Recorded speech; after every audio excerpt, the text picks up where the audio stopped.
What's up everybody, Ian and Ben here. Today we are taking you through a really simple, low effort way to improve your shoulder rotation and your hip rotation. My favorite way to do this is actually to have my client come in early, 5 minutes early, while I'm finishing up with the other client. They know what to do, they get over there, I drop the sandbag or the object on them, and then right before our session they can kind of open some things up, and then once we get going we're gonna really lock in those changes with our session. Things that you're gonna need. We're gonna use this half foam roller. It's pretty intense. For a lot of people, just using 2 towels is really great. You'll see how to use the towel because I'm gonna use the sweater on the ribs to be like that.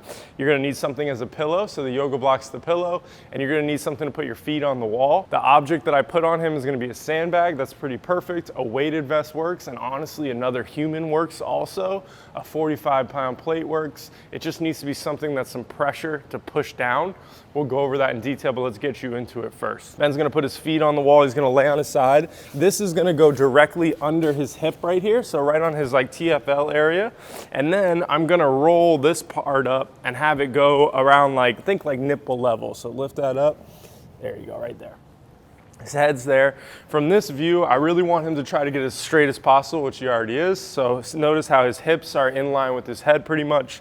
Feet are on the wall. I want this to be super passive, so literally just completely relax down.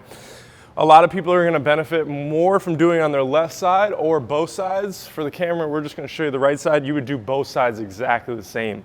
So now we have that little bit of pressure from the bottom. Once I get him into it, I'll show you exactly what I mean with the models. And now I'm gonna take this really heavy sandbag and I'm just gonna smush him. So you're gonna put your arm over this so it doesn't fall off, and you're just gonna stay right there. Do you feel a really good pressure pushing you down? Good. So now I'm cueing him. Can you breathe in through your nose with your mouth sealed and out through your mouth? I want you to exhale as long as you possibly can comfortably. I don't want you to breathe in with your neck at all. I just want you to breathe in super relaxed. You don't need to think about where's the air going because we've literally booby trapped you in 10 different ways, so the air has to go where we want it to. All right, so let's use the model to go over what's going on at the pelvis when we're put in this position. So one thing that we really want to have happen to create internal rotation especially is we need this shape change at the pelvis. So we need to get this to come in order to create space for the femur to IR. You see when these things stay together, think there's all this tissue here, you're not gonna be able to get that good clearance like we want you to. So what we have is on the bottom side, we have that half foam roller or a pillow or a towel, anything that you have at home, and we're creating that shape change there. So he's literally laying on that part. It'll feel a little tender at first and then it'll relax. From the top side, we're getting the same exact action by getting that sandbag to push down. So now we're really opening up that IR.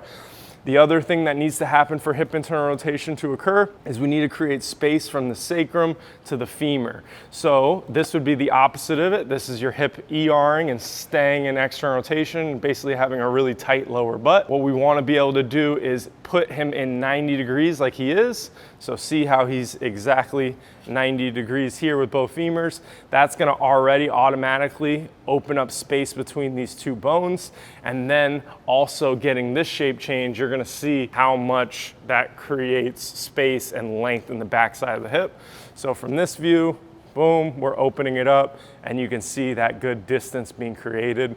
Then he breathes, we get not actual air, but expansion and movement during his breath down here through his pelvic floor. He gets it through the rib cage, and that should open up a considerable amount of IR and ER. The thing that's happening at his rib cage is exactly pretty much the same.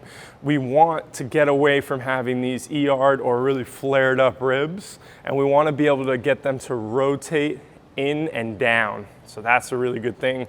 Most people, especially for the left rib.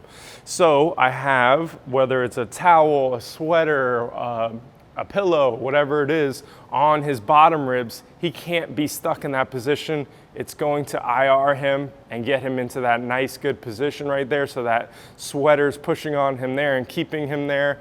And then from the top view, he's getting smushed down too. So now the air essentially can't really go laterally too much. It can some, it's not like you're completely constricted, but we're not gonna get as much there. And that means when we breathe in, we're gonna get way more air into the chest expansion, which is definitely one thing that we need and want.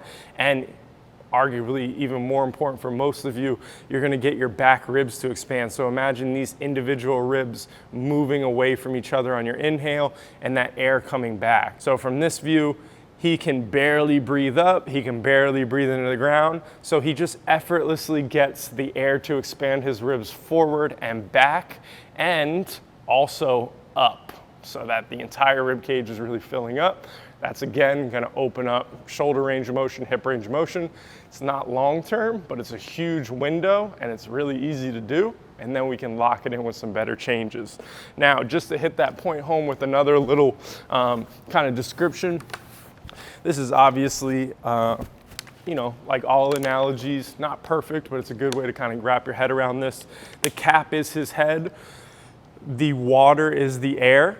By putting him in this position, he's automatically going to have the air go bias to the ground because gravity's pushing down on him. We upped the ante and had him put, boom, the sweater's there, boom, the half foam roller's there. So the air is then pushed up towards the ceiling, and even more so this way, and even more so front and back. Then we also added the sandbag. So he's essentially getting smushed like this, the water's getting pushed forward, the water's getting pushed back, it's getting pushed down and there. So it's opening up and giving him constraints that allow him to expand certain parts of his rib cage and pelvis, which then will open up range of motion. Like I said, this can be done anytime. For some people, the morning would be great. For some people, after your workout's a really good way to decompress.